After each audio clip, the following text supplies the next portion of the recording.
Seguimos aprendiendo. Vamos a ir conociendo palabras con su significado, como un diccionario.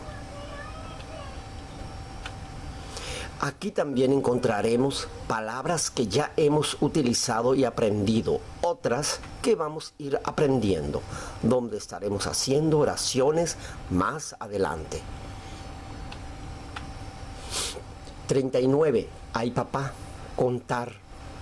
40. Ay pa, quitar. 41. Ay pichain, le pinché. 42. Ay porú, usar. 43. Ay poruca, presté. 44. Ay potá, quiero. 45. Ay pitinbo, ayudar.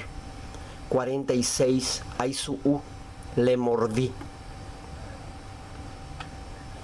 47. Haku, hace calor.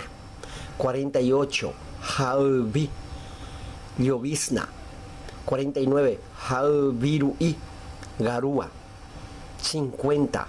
Ait, eché, echar. 51. Aitpi, barrer. 52. She gusta, me gusta. 53. Haibi bebé, haubi bebé, llovizna con viento. Espero que les ayude a comprender un poco más del idioma guaraní. Saludos y muchas gracias por seguirme. Abuye.